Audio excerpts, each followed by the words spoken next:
Bonjour Bonjour Sandrine Sandrine Vandame. Vandame. Est-ce que Bonjour tu peux te Raphaël. Est-ce que tu présenter peux te pour nos présenter pour nos auditeurs? auditeurs? Tu fais un Tu coaching fais un avec coaching Camille. avec Camille. J'ai un petit J'ai un écho. petit écho. Et tu vas te Et tu vas te présenter, nous dire présenter, un nous petit peu dire quel un est petit ton peu quel est ton parcours parcours avant qu'on avant rentre qu'on dans rentre dans comment tu as comment évolué tu as avec évolué Camille. avec Camille. Alors, bonsoir à tous. Donc, je m'appelle Sandrine Vandame. Je suis thérapeute, coach, formatrice et auteure en soins énergétiques. Et je suis aussi donc auteure d'un livre et d'un petit oracle. J'ai rencontré Camille l'année dernière parce que ça faisait un moment que je voulais me faire accompagner pour donc dans l'objectif d'améliorer mon business et surtout d'automatiser. Voilà. Donc ça c'était l'objectif. Mais en fait finalement ça s'est pas passé tout à fait comme je pensais, mais ça a été une très belle expérience où on va dire où j'ai pu tout restructurer, tout recommencer un petit peu depuis le départ. Donc, comme elle dit, la définition du client d'âme, restructurer les offres, les améliorer le fonctionnement interne, être plus discipliné, savoir où sont les priorités, enfin plein de choses comme ça. Et aussi, surtout, le plus compliqué pour moi, c'était de faire la part des choses entre mes soins, qui sont quand même une grosse partie de mon travail, et le côté créatif, qui était donc à ce moment-là l'écriture du livre et la relecture du livre. Voilà. Super, est-ce que tu peux Super, nous est-ce que tu peux raconter nous un petit raconter un peu petit peu comment tu étais au comment moment tu où tu as étais au moment démarré? où tu as démarré? Et qu'est-ce qui t'a Et donné qu'est-ce qui envie de t'a donné démarrer un envie de peu? démarrer un peu? Alors, en fait, le programme, je le cherchais depuis un moment. Voilà. Et c'est à travers, donc je vais donner le début, le tout début, à travers une vidéo YouTube de Camille, qui m'a donné envie d'aller sur son webinaire. J'ai assisté au webinaire et ensuite j'ai été recontactée. Voilà. Donc le profil type YouTube avec YouTube. Et voilà. Et j'ai commencé le programme le 15 août l'année dernière. Et c'était quoi les C'était quoi problèmes les problèmes que tu avais à ce que tu moment-là? avais à ce moment-là? Alors, l'objectif numéro 1, gagner en visibilité. J'en avais déjà, mais gagner en visibilité, aller dépasser certaines peurs et aller plus loin et surtout automatiser mes offres. Voilà. Et c'est ça qui m'a plu. Et même dans le webinaire, ça a été un témoignage. C'est un témoignage d'un client qui m'a convaincu, bien sûr, le discours de Camille, mais surtout aussi le fait de pouvoir tout restructurer, en fait. Ou mieux, en tout cas, mieux structurer.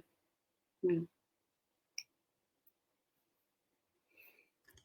Et du Et coup, du coup, qu'est-ce qui a fait que tu as qu'est-ce qui choisi a fait que tu as Camille? Parce choisi qu'il y a Camille? Parce beaucoup qu'il de, il y a beaucoup de y a beaucoup de prestataires. prestataires. Ah oui.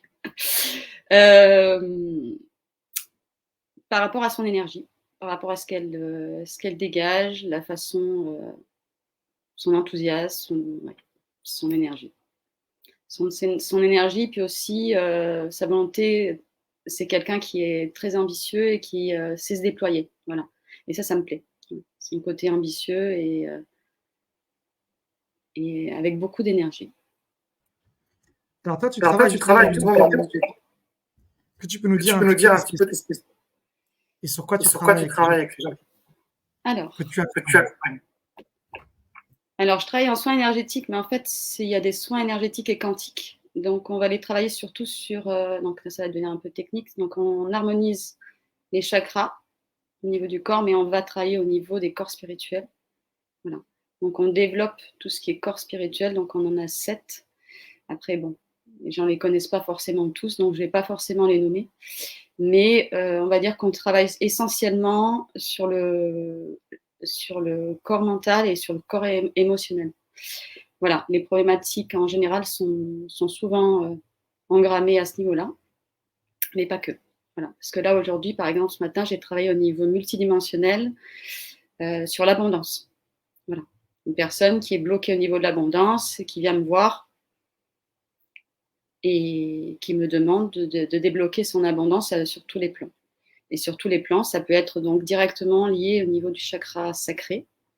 Et donc, on va travailler et du coup, on va peut-être débloquer des choses qui sont soit donc au niveau de son corps physique, au niveau de son corps éthérique, mais aussi au niveau des blocages transgénérationnels. Alors, pendant le premier coaching, tu as travaillé sur la gestion du temps, tu as réussi à faire un lit et à faire aussi des cartes, jeux de cartes. Comment tu as réussi à t'organiser, tout ça en même temps, à garder un chiffre d'affaires constant? Comment tu as réussi à développer en même temps une stabilité dans le chiffre d'affaires et en même temps créer à côté un livre, un jeu de cartes, 2 jeux de cartes, je crois. Oui, alors là, on va dire que c'est le côté magique. Non, c'est le côté... il y a peut-être un peu de magie quand même. Côté structuré et aussi l'équilibre. Et là, ce qui est compliqué, mais ce qui est un gros travail, c'est l'équilibre énergie féminine, énergie masculine. Donc, quand on fait des soins ou quand on fait ce que vous faites du marketing, de la vente, peu importe, on est plutôt dans les énergies yang, puisqu'on est actif, on pose des actions. On a des objectifs en tête, donc ça, c'est plutôt le mental. Et du coup, ce qui est un peu compliqué dans la même journée, c'est de passer dans les énergies plus féminines, de réceptivité et de canalisation. Parce que les oracles enfin moi en tout cas, je reçois les informations en canalisation, donc je dois être complètement dans l'énergie yin, énergie féminine, de réception. Voilà. Et donc forcément de créativité. Donc c'est en lien, toujours pareil, à l'équilibre du chakra sacré. Donc ça te ramène aussi au chakra racine. Donc je dois être enracinée, je dois faire attention à mon alignement. Donc de temps en temps, je pars faire des promenades. Alors le mieux possible en nature, mais si on peut pas, on fait comme on peut. Mais voilà, pour garder cet alignement et justement pouvoir passer dans le côté yin. Mais je t'avoue quand même que ça a été compliqué. Donc quelquefois, je passais des semaines entières en disant, bon, cette semaine, je la dédie à mes énergies de canalisation et je m'occupe que de mon oracle. Voilà. Ou que de mon livre. Voilà. Quelquefois, quand j'en pouvais plus et que ça... Je m'autorisais des moments on va dire des moments comme ça. Parce que c'est pas évident dans la journée d'arriver à jongler entre les deux. Voilà. Alors, c'était quoi les principales difficultés que tu as traversées durant le premier coaching avec lui et comment tu as fait pour surmonter ces difficultés? Il n'y a pas eu vraiment de difficulté parce que moi, j'ai eu une coach qui m'a vraiment beaucoup aidée. Je pense que l'erreur commise, c'est d'avoir écouté trop de coaching, donc pas assez ciblé sur les coachings, donc vouloir tous les écouter, donc ça m'a beaucoup fatiguée. Et j'avoue qu'il y avait trop de questionnaires. Voilà. J'étais un peu saturée. Beaucoup de questionnaires au début et c'était prenant. Donc, moi, j'ai trouvé que dans la méthode, ce qui est bien, c'est d'avoir donc les priorités de la semaine. Ça, c'est super. Voilà. En début de semaine, qu'est-ce que je dois faire? Quelles sont mes priorités? Et en fin de semaine ou début de semaine d'après, quel est le bilan? Qu'est-ce que j'ai fait? Qu'est-ce que j'ai pas fait? Qu'est-ce qu'il me reste à faire? Voilà. Alors moi, comme je suis quand même une créative, je suis pas très fan des listes, tu le sais. Voilà. Mais je le fais quand même. Voilà. Des listes de tâches à faire. Je sais que c'est important, voilà. Et voilà, c'est pas trop mon truc, mais je reste focus. C'est-à-dire que une fois engagée, j'y vais. Je vais pas, j'ai du mal à laisser les choses. Je veux toujours les finir. C'est ça peut-être. Ce que tu as bien aimé, c'est le côté des objectifs, vérifier comment tu les as atteints ou ce qui a évolué. Effectivement, je reste aux auditeurs. On a fait 5 questions. On a réduit les questions. Et d'ailleurs, il y a plusieurs personnes qui sont connectées depuis le début. N'hésitez pas à mettre des likes ou des questions pour Sandrine si vous voulez qu'elle réponde en live. Comme ça, elle pourra aussi vous répondre. Est-ce que tu avais des peurs ou des blocages que tu dépasser? Oui, bien sûr. Moi, je dirais que je suis rentrée dans le programme essentiellement pour ça. Pas que, bien sûr. Mais moi, les coachings mindset, c'est ça qui m'a le plus plu. D'ailleurs, c'est pour ça qu'elle m'a toujours donné des coachs qui correspondaient bien. Voilà. C'est-à-dire que voilà, les peurs, les doutes, les blocages, et quelquefois, c'est inconscient. Donc, blocage inconscient, j'ai l'impression que je suis tout à fait capable de réussir. Et en fait, inconsciemment, bah, je suis pleine de contradictions. Et finalement, bah, en fait, j'ai pas vraiment envie de réussir parce que c'est transgénérationnel ou parce que c'est l'éducation ou je ne sais quoi d'autre. Voilà. Donc il y a plein de choses au niveau inconscient, au niveau de l'inconscient qui bloquent. Voilà. Après, ça, chacun est différent, mais en tout cas, moi, c'était ça. C'était vraiment ça. C'était objectivement, bah, j'ai envie d'y aller. Et peut-être inconsciemment, j'avais beaucoup plus de blocages que je ne croyais. Voilà. Aujourd'hui, tu fais combien de chiffres à peu près? Alors là, c'est vrai que le chiffre d'affaires reste stable parce que justement, comme je suis dans la partie créative, il me faut du temps. Il me faut toujours du temps. Donc, je ne suis pas à 100%, voilà, comme avant, on va dire. Puisque depuis cette phase, sinon, je ne peux pas.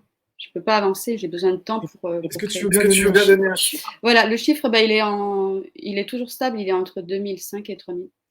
C'est vrai que pour beaucoup de thérapeutes qui n'arrivent pas à vivre de leur activité, c'est quand même toujours de se rendre compte qu'on peut vivre en proposant ses services.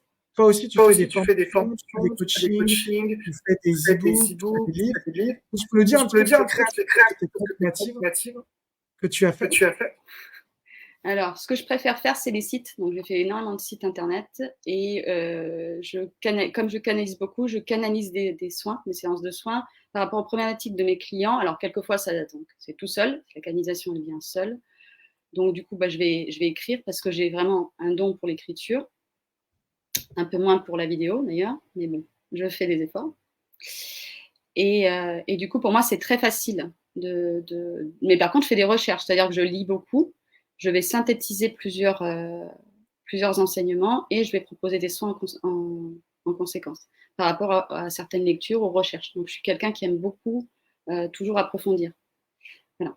Donc, par exemple, quand j'ai fait mon programme sur la guérison des mémoires de naissance, j'ai mis plusieurs jours avant de le proposer. Et puis, en plus, bah, il plaît toujours. Donc, plusieurs années après, il plaît toujours. Donc, ça veut dire que bon, voilà, que c'était la bonne façon. Mais après, aujourd'hui, j'ai envie de le proposer autrement.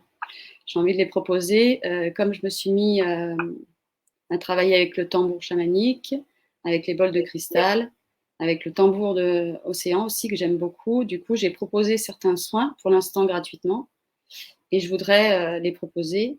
Mais c'est plus compliqué parce qu'il faut que je suive au niveau technique. Voilà. Donc, je voudrais les proposer en ligne. Voilà. Et donc, ça, c'est le côté technique sur lequel je travaille. Voilà, donc ça serait en plus. Ça, c'est ça qui me plaît aussi. Et travailler donc sur ces soins-là et ensuite les proposer parce que pour l'instant, ce sont des soins énergétiques et quantiques à distance, essentiellement, en présence de temps en temps. Mais voilà, mais je voudrais aller à un autre niveau, d'autres soins. Ou, en tout cas, les personnes auront toujours le choix entre prendre des séances individuelles et aller sur mon site pour des séances en vidéo ou autre. Alors, c'est vrai que tu es très humble, mais tu as un livre qui est alors, le best-seller, il s'appelle comment? Alors, le livre, je l'ai coécrit avec mon collègue. Donc, c'est les 12 rayons sacrés et l'ascension de la nouvelle terre. Donc, ça correspond aussi à une page Facebook qu'on a créée il y a 8 ans aujourd'hui. Et du coup, on l'a créée ensemble. C'est la base de nos soins. C'est comme ça qu'on a démarré. Et donc, on a eu la chance, grâce à sa visibilité à lui, parce qu'il avait quand même beaucoup travaillé en vidéo, donc grâce à YouTube, grâce à Facebook et tout ça, on s'est fait remarquer par un éditeur. Et du coup, on a pu d'abord créer un petit oracle et ensuite, il nous a proposé d'écrire un livre. Et pour nous, ça allait de soi. C'était la suite logique d'écrire sur nos soins, sur notre façon de travailler. Puis on va dire notre soin qui était le soin phare, celui qu'on propose toujours d'ailleurs. Et moi, j'ai plus travaillé sur le côté construction de la nouvelle terre, parce que c'est quelque chose qui me plaît énormément. Et donc, j'ai donné quelques pistes. Voilà. Donc, il y a eu un gros travail de fond, mais qui avait déjà commencé. Voilà, j'avais quand même déjà écrit des articles dessus. Donc, c'était la suite. C'est quoi la construction de la nouvelle terre? L'ascension de la nouvelle terre, c'est plus d'équilibre, changer nos valeurs, plus de fraternité, plein de choses comme ça, plus d'écologie, plus de conscience, plus d'éveil, voilà, plein de choses. Moi, je dirais aussi plus de paix intérieure aussi. Donc, il y a toute une partie, après il y a par exemple dans le livre, il y a toute une partie sur comment se connecter à ses guides, comment comprendre les signes qu'on reçoit au quotidien, comment comprendre aussi ses relations, quel genre de relations, qu'est-ce qu'on est en train de vivre et pourquoi, et aussi l'équilibre toujours féminin-masculin intérieur, qui est important. Voilà. Il y a plein de choses. Si tu devais dire un truc qui t'a le plus aidé dans tout ce que le programme a fait, tu nous as parlé des objectifs. Est-ce qu'il y a d'autres choses qui t'ont aidé? Moi, ce qui m'a énormément plu, c'est le début, c'est l'ikigai. Voilà, ça m'a énormément plu et ça m'a énormément aidé. Voilà. Donc, après, la définition du client d'âme était importante, mais si tu veux, je les avais déjà, parce que j'avais déjà mon business. Du coup, ça a été le fait de redéfinir plus précisément.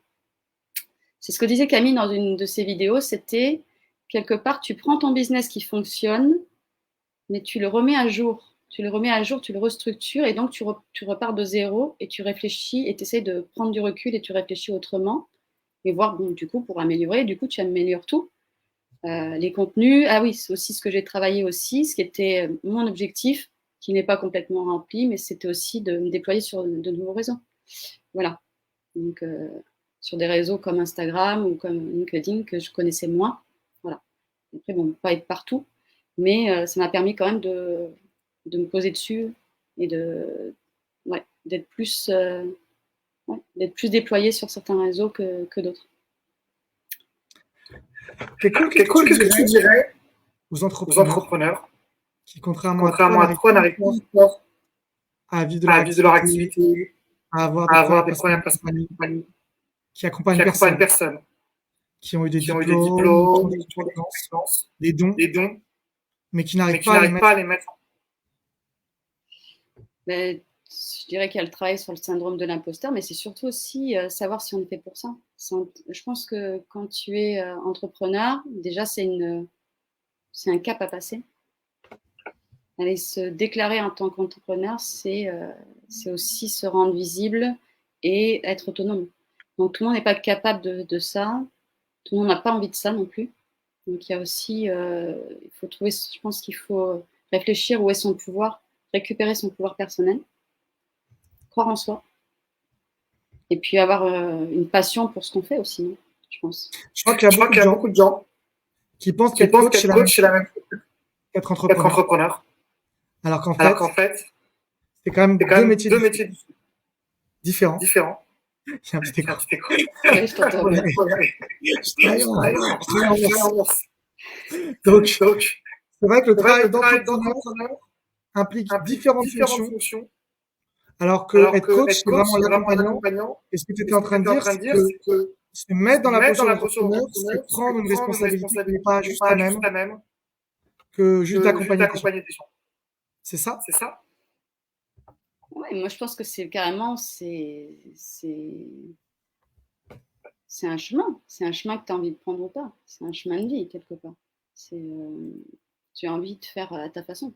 C'est ça l'entrepreneur, il a envie de faire à sa façon et il se sent suffisamment fort et autonome pour foncer. Après, le coach, tu peux coacher dans d'autres structures. Tu n'es pas obligé d'être entrepreneur. C'est deux métiers complètement différents, mais c'est deux métiers qui peuvent se compléter. Donc, pour être entrepreneur, il faut avoir envie de faire à sa façon. Être autonome. Ouais, avoir un petit côté leader quand même, je pense. Un petit côté leader. Ok, cool. Toi, qu'est-ce qui t'a donné envie? Hein, ce qui m'a donné envie d'être coach, non, je crois que ça s'est imposé à moi. C'est venu tout seul. Comment c'est venu?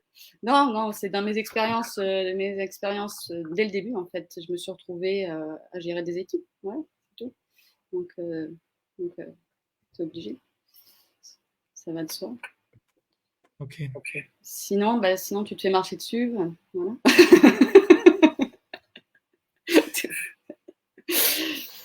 Il y a beaucoup de gens qui sont salariés au chômage et qui n'osent pas démarrer par peur ou par incompétence. Qu'est-ce que tu en penses? Incompétence, non, parce que chacun a une zone de génie, mais il faut la trouver. Trouver sa zone de génie. Ouais. D'où tu parlais d'IKI d'ailleurs. Oui, ça me plaît beaucoup. Alors, je l'avais déjà rencontré avant, mais je ne l'avais jamais vraiment testé. Je me suis dit, mais c'est top. C'est une bonne méthode.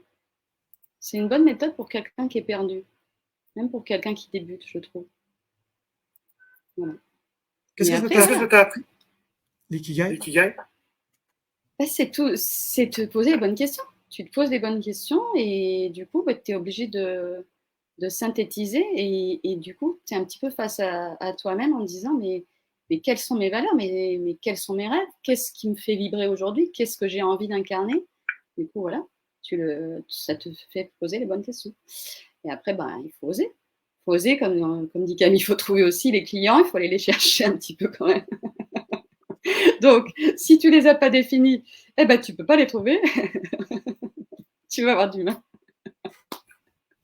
Après, il faut oser les embêter sur les réseaux. C'est ça. Voilà. Donc, il y a plein de choses. Hein. Quand on est parti sur ce chemin, il y a plein de choses à faire. Voilà, et c'est ça aussi qui est passionnant.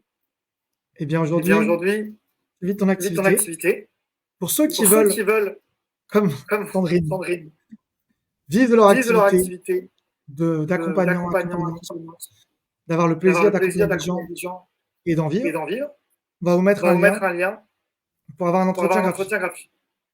Et pour ceux qui voudraient suivre Sandrine, comment on fait pour te suivre? Alors, je suis accessible sur WhatsApp et sur Facebook aussi, et par mail. Enfin, sur pas mal de choses. Je préfère par mail, j'avoue. Voilà. Mais je me rends accessible. Comment t'es accessible? Sandrine. Voilà. C'est quoi ton compte? Alors, WhatsApp, je vais donner WhatsApp, c'est les énergies cosmiques. Les énergies cosmiques. Et sur Facebook? Aussi. Aussi, pareil. Les énergies cosmiques. Ah, super, merci. Et pour ceux qui voudraient un entretien avec Camille pour développer leur activité d'entrepreneur, on mettra un lien en commentaire. Est-ce que tu aurais un dernier mot pour nos auditeurs? Qu'est-ce qui m'a motivée? C'était de suivre ma légende personnelle. Voilà. Donc, clin d'œil. C'est marrant. J'ai mon webmaster qui cette semaine m'a dit qu'il avait lu, pour ceux qui ne connaissent pas, L'alchimiste de Paulo Coelho, qui disait que lui aussi, il avait envie de suivre sa légende personnelle. C'est quoi la légende personnelle? C'est ce pourquoi on est venu. Hein. Ce pourquoi on est venu s'incarner. Eh bien, merci beaucoup. Merci à tous. Merci, Raphaël. Avec les petits